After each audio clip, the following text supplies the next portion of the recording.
제가 질문으로 말씀을 한번 시작해 보려고 하는데, 질문에 앞서 우리 교회 구성원 중에 생각나는 한두 명을 머릿속으로 떠올려 보시기 바랍니다. 구성원 중에 생각나는 한두 명을 한번 머릿속에 떠올려 보셨나요? 네. 그냥 탁 떠오르는 사람 됩니다. 그럼 두 가지 질문을 한번 드려보겠습니다. 머릿속에 떠올린 그 사람을 생각하면 어떤 생각이 드시나요? 생각해 보시기 바랍니다.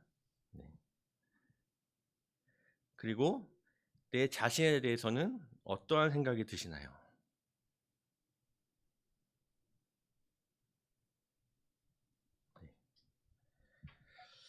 아마도 이 질문에 다음과 같이 생각하실 수 있을지 모르겠습니다.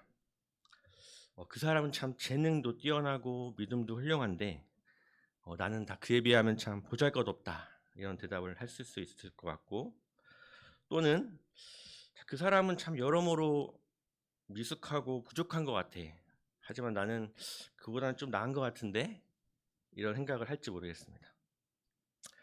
교회 구성원과의 관계에서 이러한 열등감, 우월감, 시기심, 자만심은 교회 내 구성원들과 관계에서 갈등과 분열로 이어집니다. 당시 고린도 교회는 영적 은사가 풍부하고 다양했습니다. 하지만 안타깝게도 그러한 다양성은 서로 간의 갈등을 불러왔습니다. 방언하고 예언하고 또 말씀을 가르치는 은사를 가진 사람들이 더 존경을 받았습니다. 또한 그들은 자신의 영적 은사를 자랑했습니다. 고린도 교회에 발생한 갈등과 어려운 상황 가운데 있는 그들에게 바울은 영적으로 돕고자 하였습니다. 이 시간 말씀을 통해 바울의 가르침을 우리 또한 배울 수 있기를 기도합니다. 다 함께 1, 2절 말씀을 한번 읽겠습니다. 시작.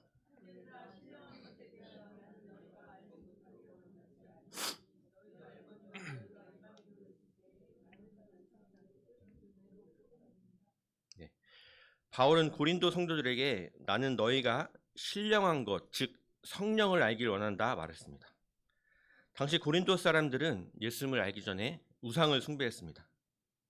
우리도 예수님을 알기 전 우상에 지배받는 삶을 살았습니다. 우상의 이면에는 악한 영이 있습니다. 그래서 우상을 숭배하는 자들을 괴롭히고 악하고 어리석은 미성숙한 자로 만듭니다. 미성숙한 아이들이 모르는 것이 있습니다. 모른다는 것을 모르고 못한다는 것을 모릅니다. 예전에 유명한 슈퍼맨 만화가 TV에서 상영이 될 때면 꼭 이런 남자아이들이 있곤 했습니다. 본인이 마치 슈퍼맨이 된 것 마냥 목에 보자기를 두르고 높은 곳에서 멋지게 뛰어내리지만 그 결과는 어떠합니까? 그렇죠. 현실은 바닥으로의 추락입니다. 내 사전에 불가능이란 없다. 누가 한 말이죠? 내 사전에? 네, 맞습니다. 우리 모두가 알다시피 프랑스 나폴레옹이 남긴 유명한 말입니다. 다들 어렸을 때 나폴레옹 위인전을 읽으면서 그는 참 도전정신이 강하고 위대한 사람으로 생각했을 것입니다. 그런데 곰곰이 생각해보면 나폴레옹은 참 무모하고 미성숙한 사람이 아닌가 생각됩니다. 내 사전에 불가능이란 없다라는 말은 성숙한 사람이라면 도저히 할 수 없습니다. 나폴레옹은 전지전능한 하나님이 아니기 때문입니다. 이처럼 사탄은 미성숙한 우리로 하여금 모르는 것을 모르고 못한다는 것을 모르게 만들어서 우상을 따라 살도록 유혹합니다. 그 대표적인 사건이 창세기에 나오는 선악과 사건입니다. 사탄은 인간이 하나님처럼 되려는 미성숙한 행동을 이용해서 선악과를 따먹게 하였습니다. 그 결과 우리를 하나님과 멀어지도록 하였습니다. 사탄은 여전히 우리 삶에 깊숙이 개입해서 내 삶의 주인은 너 자신이야 라면서 참으로 매력적인 사상을 심습니다. 그러나 우리는 전지전능할 수 없기에 우리는 내 삶의 주인이 될 수 없습니다. 우리가 내 삶에 하나님을 주인으로 모시지 않을 때 우리는 늘 세상의 돈, 명예, 정욕의 우상을 따라 살 수밖에 없습니다. 다 함께 3절을 읽겠습니다. 시작.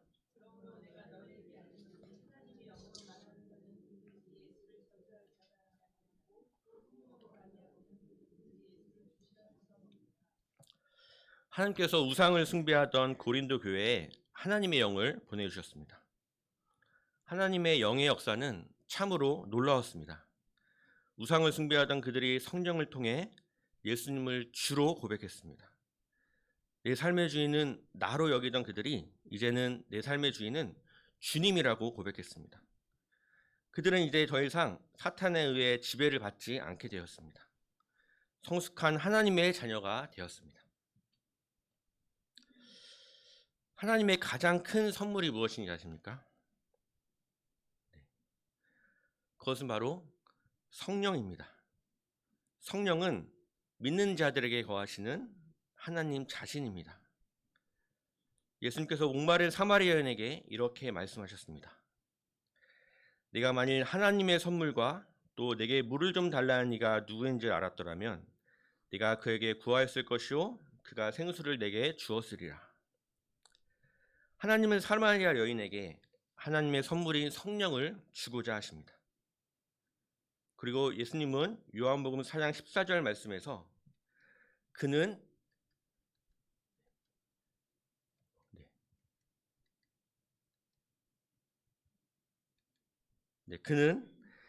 생수는 영생에 이르는 샘물이라고 말씀하십니다.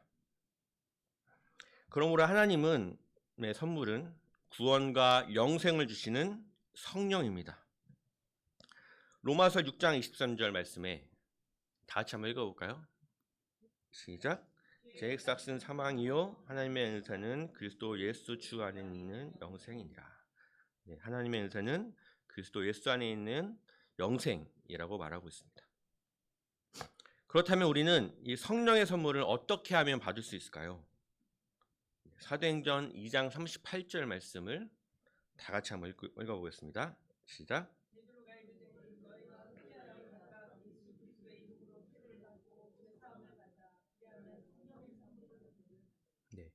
우리는 우리의 죄악된 삶을 회개하고 예수님을 주로 받아들일 때 성령을 받습니다. 성령을 받는다는 것은 예수님이 내 삶의 주인입니다 라고 고백하는 것과 같습니다. 우리는 이렇게 진심으로 고백할 수 있다면 하나님께서 우리 안에 성령으로 거하십니다. 시편 23편 1절 말씀에서 다윗은 이렇게 노래합니다. 여호와는 나의 목자시니 내게 부족함이 없으리로다. 다윗은 부족함이 없다고 표현하고 있습니다. 어떻게 그럴 수가 있을까요? 여호와가 나의 목자시고 나의 주인이 되시기 때문입니다.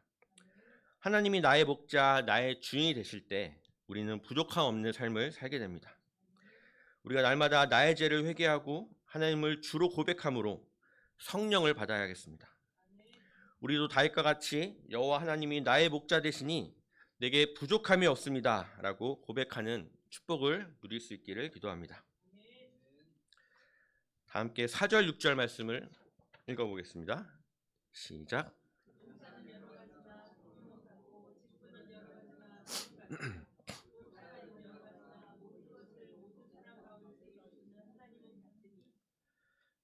하나님께서 고린도 교회에 성령의 다양한 은사를 주셨습니다. 은사는 영어로 spiritual gift, 영적 선물입니다. 한 분야에 뛰어난 소질을 가진 사람을 뭐라고 부르죠? 영재라고 부르죠. gifted, 영재라고 부릅니다. 어떤 사람은 미술의 은사를 가져서 그림을 너무나 멋지게 그립니다. 저는 미술, 음악, 체육과 같은 예체능 중에 미술의 은사는 거의 제로입니다. 그러나 리바 목자님은 미술을 전공해서 그림을 잘 그리고 또 그런 엄마의 피를 물려받아서인지 주은이도 그림 그리는 걸 참 좋아합니다. 이처럼 하나님은 어떤 사람에게는 음악의 은사를 주셨고 또 어떤 사람에게는 운동의 은사를 주셨습니다. 이처럼 하나님께서 각 사람에게 다양한 은사를 주셨습니다. 하지만 이러한 다양한 은사는 고린도 교회 내 갈등과 분란을 일으켰습니다. 왜 그렇습니까? 그들은 하나님이 주신 은사로 자기를 자랑하고 뽐내면서 내 은사가 더 크고 낫다며 자랑했기 때문입니다.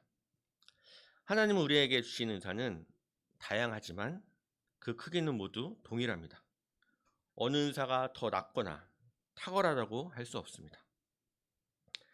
그러므로 하나님께서 우리에게 주신 은사를 뽐내거나 상대를 무시하면 안 됩니다. 그럼 우리는 은사를 어떻게 사용해야 할까요? 다 함께 7절 말씀을 한번 읽어보겠습니다. 네, 시작. 네. 하나님께서 각 사람에게 은사를 주신 것은 유익하게 하려 하심이라 하고 있습니다. 여기서 말하는 유익은 쉬운 성경에서 보면 공동의 이익이라고 표현하고 있습니다. 은사를 나 자신과 우리 가족에만 위하여 사용하면 안 됩니다. 하나님이 원하시고 시는 유익한데 우리는 그 은사를 사용해야 합니다. 즉 하나님이 기뻐하시고 원하시는 것에 우리 은사를 드려야 합니다. 그러면 하나님이 무엇을 원하시고 기뻐하십니까? 베드로전서 4장 10절 말씀에 보면 각각 은사를 받은 대로 하나님의 여러 가지 은혜를 맡은 선한 청지기 같이 서로 봉사하라 하고 있습니다. 하나님이 주신 은사를 우리는 서로 봉사하는 데 드려야 합니다. 약하고 병든 자가 있다면 그들을 돕고 섬기는 데 사용해야 합니다. 교회 안에 성도들 간에 서로 돕고 우리 주위의 가족, 친구, 동료들이 도움이 필요하다면 그들을 위해 우리의 은사를 드려야 합니다. 40년 전 한 조간신문에 다음과 같은 기사가 실렸습니다. 태어나면서부터 장애를 가진 아이들에게 직업훈련을 시키는 복지관에 돈이 다 떨어져서 월세를 못 내고 난로도 못 피운다는 내용이었습니다. 그런데 그 다음날 어느 40대 주부가 당시 190만 원의 현금을 들고 와서 월세비와 기름값을 지원했습니다. 그 주부가 자신의 이름을 밝히지는 않으면서 쪽지에 다음과 같은 편지를 써왔습니다. 저에게는 중학교 다니는 아들과 고등학교 다니는 아들이 있습니다. 두 아들은 전교에서 1, 2등을 다투는 수재들입니다. 하나님께서 이와 같은 아들을 2명이나 주신 것은 자랑하거나 뽐내라고 주신 것이 아닙니다. 태어나면서 장애를 가진 아이들을 돕고 섬기라고 주신 것입니다. 그래서 그 나이에 대학 등록금을 제외한 모든 돈을 가져왔습니다. 하나님께서 앞으로 두 아들을 통해 더 큰 섬김을 하게 하실 것을 믿습니다. 보통 우리는 공부 잘하는 자녀를 두면 뽐내고 자랑하고 싶어 합니다. 그러나 이분은 두 아들의 은사가 가난하고 병든 자를 돕고 섬기는 데 사용되기를 원했습니다. 하나님께서 우리에게 주시는 은사의 목적은 이처럼 세상을 섬기고 다른 사람을 섬기라고 하는 것입니다.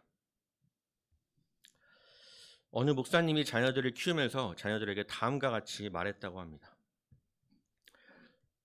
공부해서 남줘라.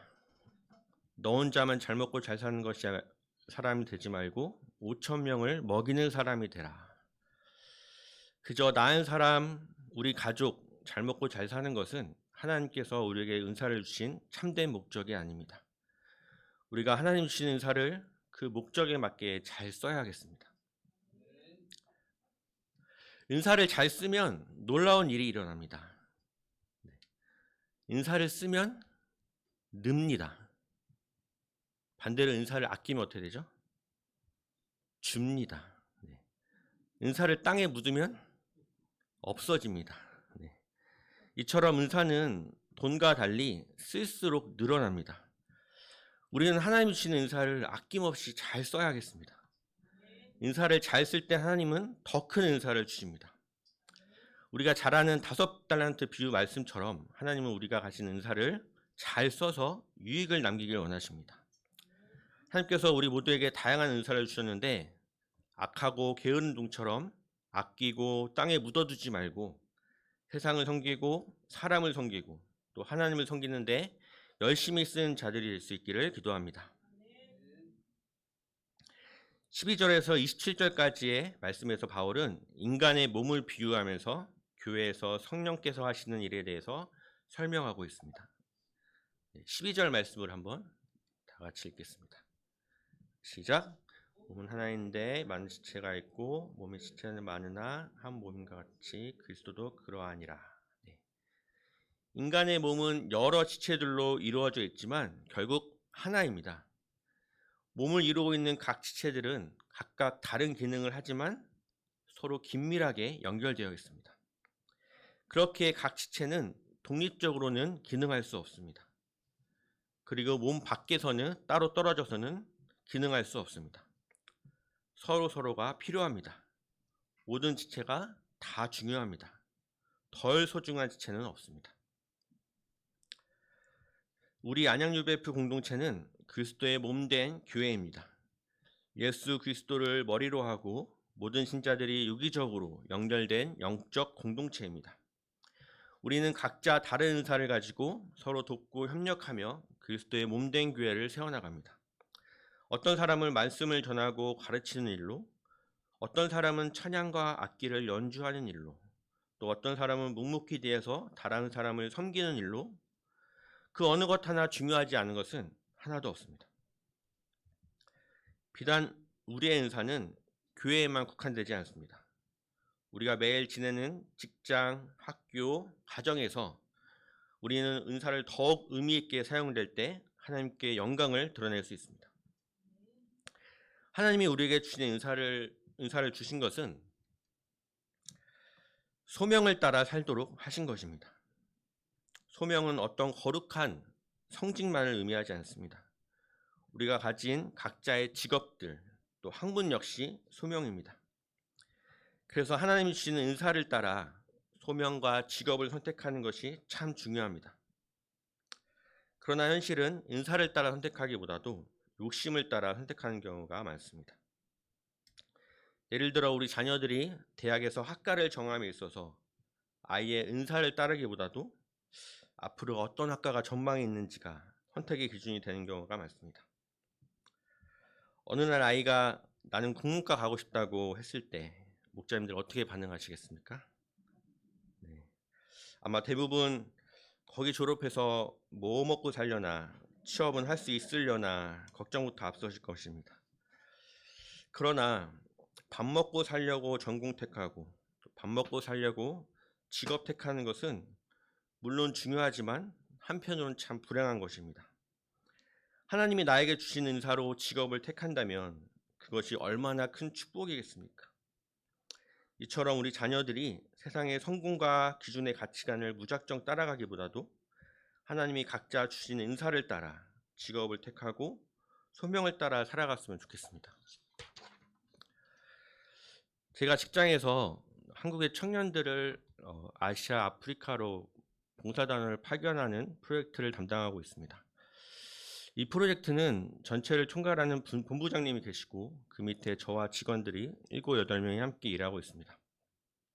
우리는 각자 은사를 따라 업무를 분장하고 프로젝트가 원활하게 운영될 수 있도록 협력하며 일하고 있습니다. 저는 프로젝트 초반에 본부장님과 업무 스타일로 종종 부딪혔습니다. 실무형 스타일인 본부장님은 하나에서 10까지 모두 본인이 컨트롤해 나가고자 하였습니다. 모든 일에 대해서 사소한 것까지 하나하나 보고받기를 원했습니다. 하지만 저는 제가 책임을 지고 제 권한 하에서 직원들에게 역할을 일임하고 큰 결정만 해 나가며 일하는 스타일이었습니다. 일하는 모든 과정을 보고하기보다 더 중요하고 특별한 경우에만 보고하며 일해왔습니다. 이처럼 본부장님과 저는 서로 다른 업무 스타일로 인해 부딪히는 경우가 종종 있었습니다. 결국은 제가 본부장님 업무 스타일에 맞춰야 했지만 쉽게 바뀌어지진 않았습니다. 본의 아니게 본부장님과 관계가 멀어지고 서로 간에 불만이 쌓였습니다. 본부장님은 전체 회의에서 종종 저의 의견에 대해서 공감보다도 부정적으로 대하실 때가 있었습니다. 속으로 저는 화가 났지만 애써 감정을 드러내지 않으며 괜찮은 척 하였습니다. 하지만 본부장님의 이해 못할 태도에 저도 모르게 사이에 자존감이 많이 낮아졌습니다.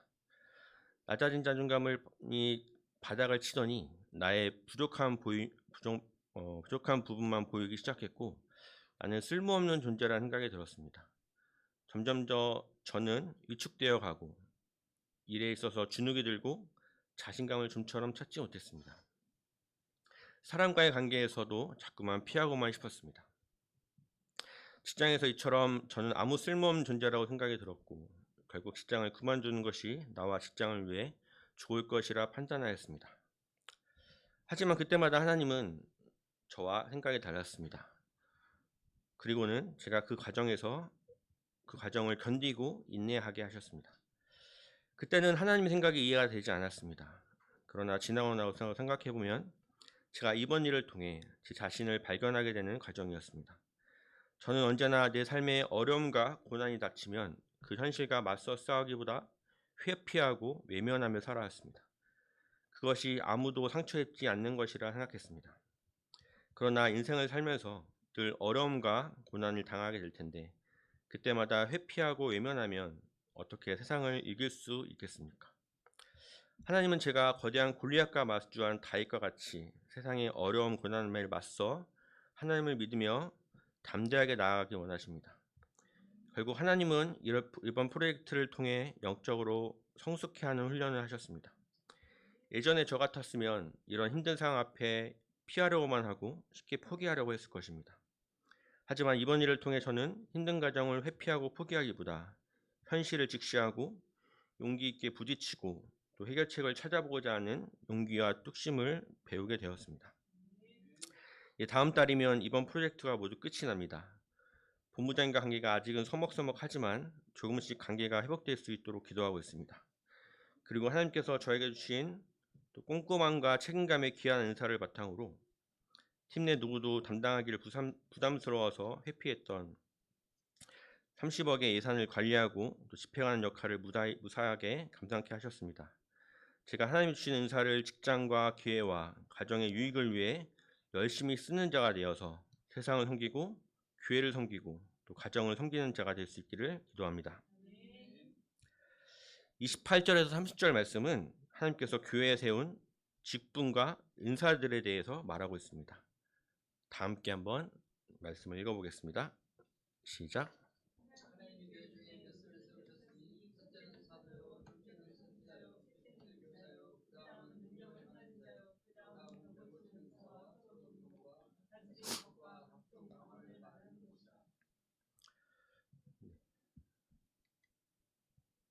네, 이어서 읽겠습니다.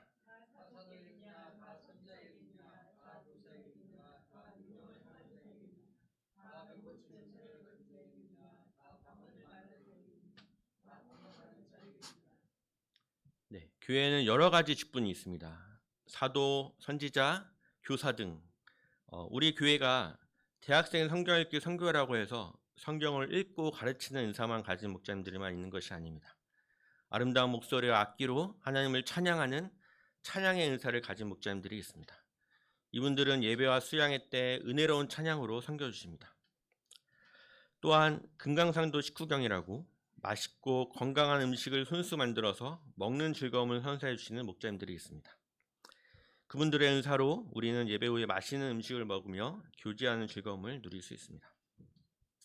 이처럼 우리 교회에 다양한 은사들이 모여서 하나된 그리스도의 몸된 공동체를 이루십니다. 우리 안양유배 공동체가 이처럼 다양하고 귀한 은사를 가진 목사님들을 보내주시고 각자의 직분을 통해 서로를 섬기고 양들을 섬기고 또 하나님을 섬기게 하신 것에 감사를 드립니다. 마지막으로 31절에서 바울은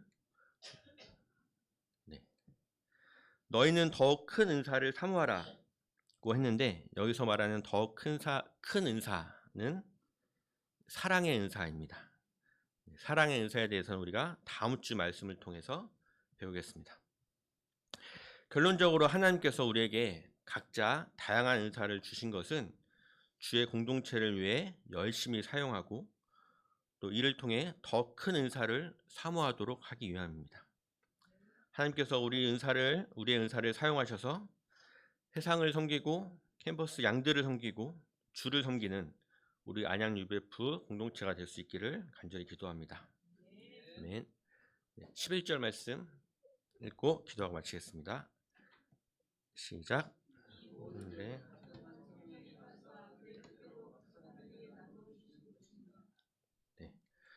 기도하겠습니다. 사랑과 은혜가 풍성하신 하나님, 오늘 또 한 몸 다양한 은사 말씀을 주셨습니다.